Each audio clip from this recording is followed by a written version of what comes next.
minute can open your eyes. One book can open your world. Knowledge gives you power. Read and rise higher. 9R Tree. Better life begins in a book. Hello, I'm Sebastian. Welcome to 9R Tree's podcast. Today, I will summarize and review the book. Stephen J. Bown delivers a gripping blend of medical detective story, high-seas adventure, and institutional drama in Scurvy. How a surgeon, a mariner, and a gentleman solved the greatest medical mystery of the age of sail. For centuries, scurvy devastated crews, undermined voyages, and reshaped the fate of empires. Bown traces the long, halting path to a cure through three pivotal figures who approached the problem from different angles.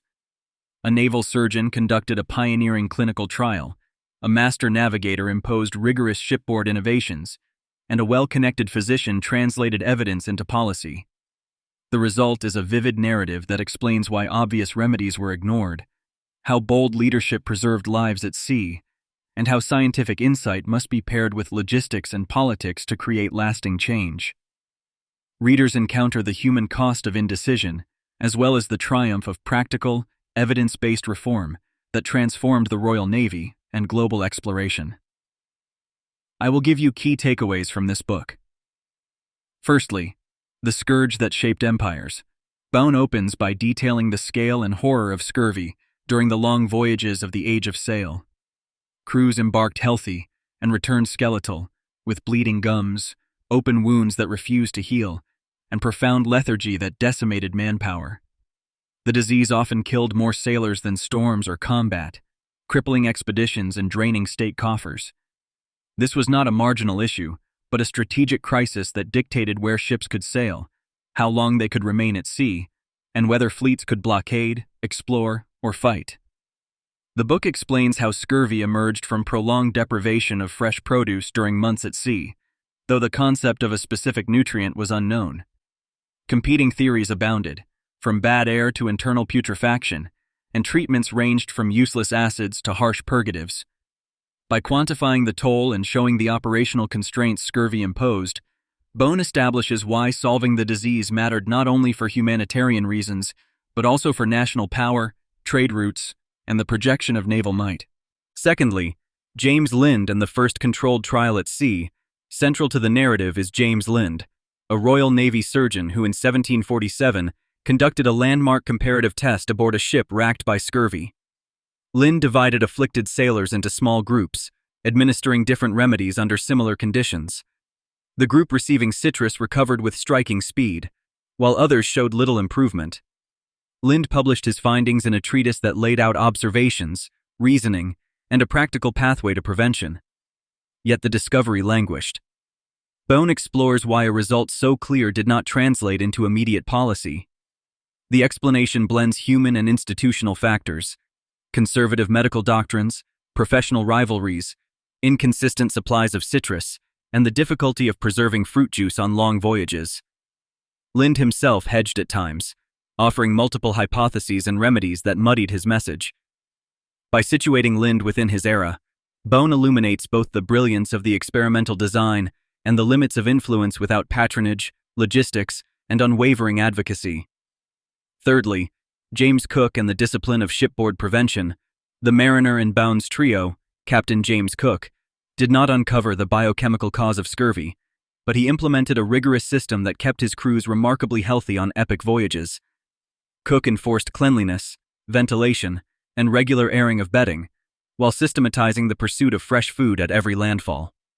He promoted foods like sauerkraut and experimented with various anti-scorbutic measures, some effective and some not. His leadership created a culture of compliance, overcoming sailor resistance to new diets through clever social tactics and relentless oversight. Although some later credited a specific item such as maltwort, the broader lesson from Cook was organizational. Disciplined routines, flexible provisioning, and constant attention to crew welfare could suppress scurvy even before a universal solution was standardized. Bown shows Cook as a pragmatic innovator whose success demonstrated that prevention was achievable, thereby strengthening the case for institutional change and encouraging the Navy to take evidence-based measures seriously. Fourthly, Gilbert Blaine and the Power of Policy. Gilbert Blaine, the gentleman physician with access to Admiralty decision-makers, is portrayed as the translator of science into policy. Serving in senior naval medical roles and advising admirals, Blaine compiled mortality data, compared ships and squadrons, and championed a standardized citrus ration. Through meticulous record-keeping and persuasive reports, he convinced the Navy that routine distribution of lemon juice, properly stored and sweetened, would transform fleet health. The formal adoption of citrus in the 1790s sharply reduced scurvy, enabling prolonged blockades and global deployments that underpinned British naval dominance. Bown highlights the unglamorous but decisive work of supply chains and regulations, securing reliable sources of citrus, ensuring quality during storage, integrating rations with daily routines, and backing policy with enforcement. By focusing on Blaine, the book shows that discovery alone is not enough. Lasting change requires institutions to standardize practice, measure outcomes, and align incentives so that good science reaches every mess table on every ship. Lastly, why the cure was delayed and what it teaches. A core theme is the long delay between the identification of an effective cure and its consistent, empire-wide adoption. Bown traces the maze of confusions that thwarted progress. Multiple theories about causation, variable quality of preserved juices, and logistical hurdles in sourcing and storing citrus.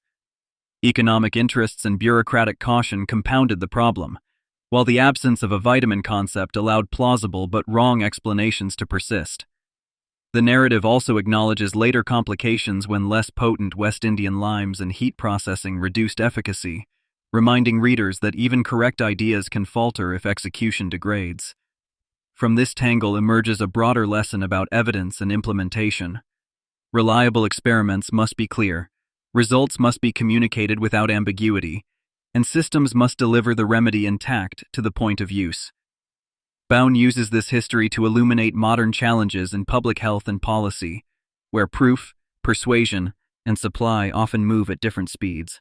In conclusion, this book is ideal for readers who enjoy narrative history, history of science, maritime adventure, and anyone interested in how evidence becomes policy. Leaders, clinicians, public health practitioners, and project managers will recognize familiar obstacles in the story of scurvy. Ambiguity in early results, organizational inertia, and the make or break details of logistics. Bown offers more than a tale of lemons. He presents a case study in how disciplined observation, creative leadership, and institutional reform can save lives and reshape history. You should choose this book because it balances human drama with analytic clarity, weaving biography, data, and strategy into a cohesive whole. Many accounts cover pieces of the scurvy saga. Bown unites the surgeon, the mariner, and the gentleman to show how discovery, practice, and policy must converge.